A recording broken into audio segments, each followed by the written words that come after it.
Alors, donc, on commence l'exercice 2. Alors, tout simplement, dans cet exercice-là, on demande d'étudier, bien sûr, dans cette situation, si vous voulez dire, hein. C'est-à-dire, on considère la figure ci-dessous qui représente, ça c'est un piston, hein, qui se déplace, bien sûr, comme j'ai dit, donc ça c'est un piston qui se déplace sans frottement. Donc voilà, donc il se déplace ici, donc il n'y a pas de frottement. Alors, dans un cylindre de section S1, donc ça c'est un cylindre, hein, vous savez bien que ça veut dire un cylindre de section S1. Donc voilà, ça il a une section S1 et le diamètre D1 est égal à 4 cm. Donc vous savez bien que lorsque vous avez un diamètre, donc tout simplement, donc cette surface-là, donc c'est une surface, il est de diamètre, donc tout simplement, le, comme j'ai dit, donc, et bon, on essaie bien sûr de faire une petite représentation pour savoir de quoi s'agit-il. Donc, tout simplement, si vous avez quelque chose qui est comme ça. Donc, voilà, ça c'est l'interface. Alors, tout simplement, ça c'est le rayon, bien sûr. Donc, notons bien sûr, ça c'est le rayon R, par exemple, 1. Et notons ça, bien sûr, ça c'est le diamètre. Hein. Le diamètre, c'est tout simplement, je note par exemple, ça c'est le diamètre D1. Alors, tel que ici, le diamètre toujours d'une surface, ça par exemple, c'est une surface qu'on note S1. Alors, le diamètre, c'est tout simplement si deux fois le rayon, c'est-à-dire R1 plus R1, donc on a le diamètre, qu'on peut noter ça uniquement. Alors, je continue. Je dis que donc c'est un, bien sûr, ce piston-là, il est rempli d'un liquide parfait. Hein? Bien sûr, c'est un fluide parfait, bien sûr, de masse volumique ρ est égal à 1000 kg par mètre cube. Alors, le piston, comme j'ai dit, est poussé par une force, donc il est poussé par une force F d'intensité 62,84 newtons. Donc voilà, cette force-là, elle est poussée par une force dans ce sens-là. Alors, à une vitesse V1, comme donc il est poussé, donc il se déplace avec une vitesse V1. Le fluide peut s'échapper vers l'extérieur. Donc également, il peut s'échapper vers l'extérieur d'un cylindre. Donc voilà le deuxième cylindre de section, voilà S2. Donc voilà, et les deux sections S2. Donc voilà également une autre surface, petite surface de section S2 et de diamètre D2. Et de diamètre D2. Également ici, ah, donc on peut dire également ici que c'est-à-dire que le diamètre, on peut dire également D2, hein, c'est tout simplement 2 fois R2. 2 fois R2, bien sûr, parce que c'est... Alors, comme j'ai dit, il est s'échappé bien sûr vers l'extérieur de section S2 et de diamètre D2 avec une vitesse, voilà, également, il se déplace avec une vitesse V2 et avec une pression P2 qui est égale à une atmosphère qui est égale à une barre. C'est-à-dire, donc, comme il est en contact avec l'extérieur, donc la pression ici qu'on note P2, ce n'est que la pression de l'atmosphère, hein, bien sûr, qui est en contact avec, parce qu'on n'est pas fermé, il est en contact. Alors, la première question, on demande, en appliquant le principe fondamental de la dynamique, il faut faire attention, alors au piston, alors déterminer la pression P1 du fluide, bien sûr, au niveau de la section S1, au niveau de la section 1, en fonction, bien sûr, de F1, la pression atmosphérique est D1.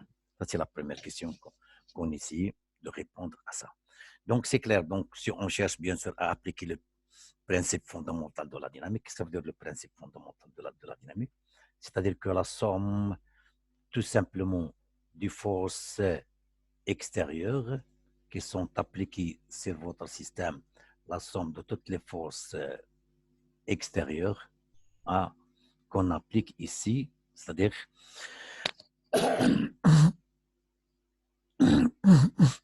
la somme de toutes les forces extérieures, bien sûr, est égale, lorsqu'il est en équilibre, bien sûr, à l'équilibre est égal à 0. Donc, c'est normal, on dit à l'équilibre, hein, à l'équilibre,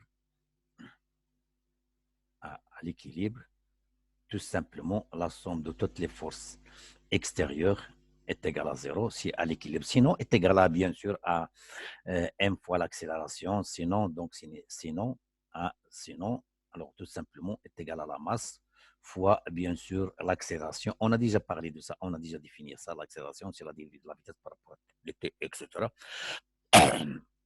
Ça, c'est très intéressant. Alors, quelles sont les forces ici qu'on peut bien sûr parler des forces? Quelles sont les forces? Alors, la première chose, vous avez noté la force qui s'exerce ici. Donc, voilà qu'on a déjà parlé de la force ici. Voilà la première force. Également, il existe ici donc une autre force de l'atmosphère. Comme ici, donc c'est un piston, c'est de l'air, ici c'est de l'atmosphère, qu'il va exercer une force qu'on appelle bien sûr une force tout simplement, bien sûr, qui dit à l'atmosphère. Ça, c'est encore très intéressant qu'on peut, qu'on peut noter, bien sûr. Donc, tout simplement, c'est de l'atmosphère. Ça, c'est la force, comme j'ai dit, qui dit à l'atmosphère. Ça, c'est encore très intéressante. Plus quoi, à l'équilibre également, il y a une force qui s'exerce d'ici, dans ce sens-là, hein, qui dit bien sûr à la pression P1. Donc, ça, c'est ce qu'on appelle force de pression. Hein, on peut appeler, par exemple, force de pression, hein, qui exerce à l'intérieur, bien sûr, de ce matériau-là, bien sûr, à l'équilibre, est égal à 0, donc sans problème. Alors, bien sûr, maintenant, on fait la projection hein, pour être un peu plus correct. On va faire la projection. Hein, la projection, tout simplement, suivant dans ce sens-là. Alors, c'est-à-dire, je suppose comme ça. Alors, je fais la projection. Alors, une fois, je fais la projection de toutes les forces dans ce sens-là. Alors, c'est clair, la force, dans ce sens-là, elle se dirige positif.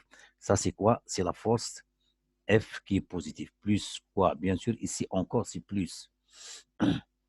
Alors, bien sûr, là, il faut faire attention. Donc, tout simplement, donc ça, c'est...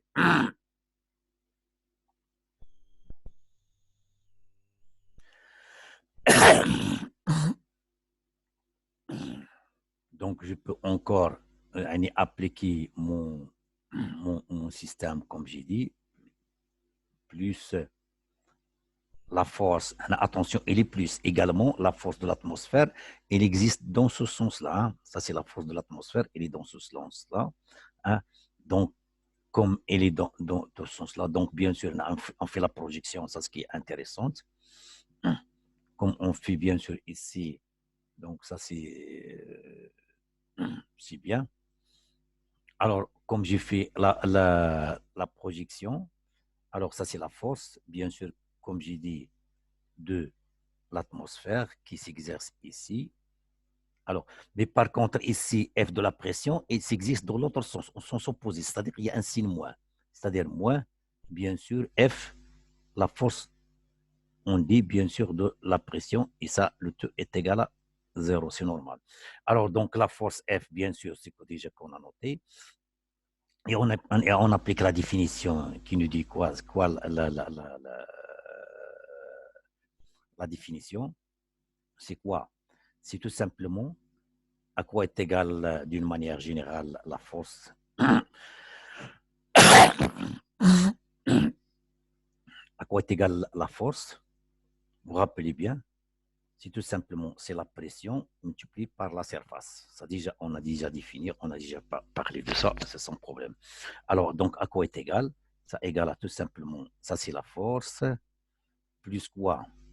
Plus la pression ici, la force de l'atmosphère, donc c'est la pression de l'atmosphère, alors qui exerce ça, mais quelle est la surface ici? C'est S1. c'est normal, c'est la surface S1. Moins quoi? Moins toujours, donc c'est la pression qu'on note P1, multiplié par quoi? Multiplié, qui s'exerce ici, toujours c'est la surface, toujours c'est S1. La même surface, c'est S1. Hein, donc, et ça égale à 0. Donc, voilà la relation qu'on s'intéresse à écrire ici. Donc, c'est cette relation qui déjà, elle est notée ici. Donc, c'est cette relation. Si je mets de l'autre côté, donc on trouve ça. Et après, je peux déduire facilement que la pression P1 est égale à 4. Notons bien ici, tout simplement, je peux remplacer, alors, ça c'est la surface. Hein. Alors, à quoi est égale la surface ici?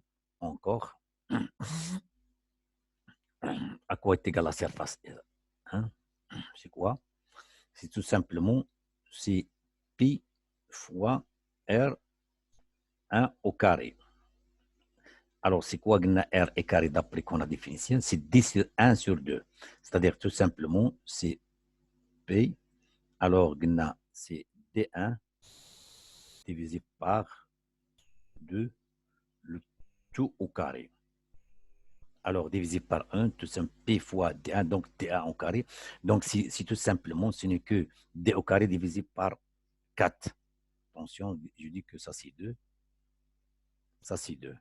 Donc, tout simplement, c'est P carré sur 4. Donc, je remplace ici. Donc, j'obtiens cette relation qui est très facile à voir. Et après, je passe bien sûr à l'application numérique. Alors, donc, c'est quoi l'application numérique? Donc, pour ici, tout simplement, du substituer les valeurs. Ça, donc, sans problème. Là, attention, comme je dis, il n'y a pas de signe moins. Déjà, on a signalé ici, parce que bien sûr. Donc, c'est 4 fois, bien sûr, comme je dis, déjà, on a répondu à la question, la pression en fonction de quoi? F, la pression et D. Voilà, déjà, on a D1, bien sûr, on a répondu à la question. Maintenant, je remplace ici. Attention, il faut faire attention. D1, c'est quoi? Si 1, attention, D1, c'est 4 cm. Il faut le convertir en mètres. C'est 0,04 mètres. Je mets au carré, bien sûr, fois P. Plus, bien sûr, la pression, toujours, il faut faire attention. Il faut mettre en atmosphère.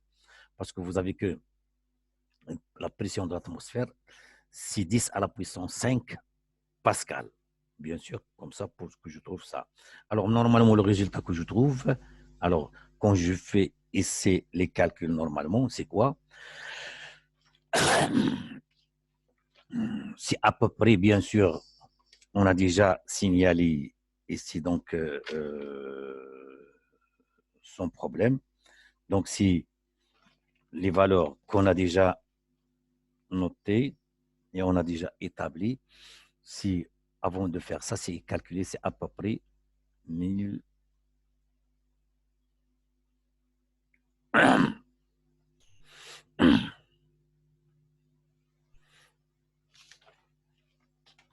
Donc, c'est à peu près le 31, si vous voulez dire.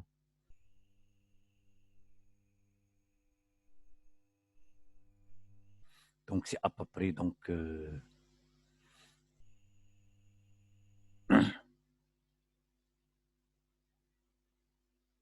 donc, bien sûr, comme j'ai dit, c'est à peu près 31,80.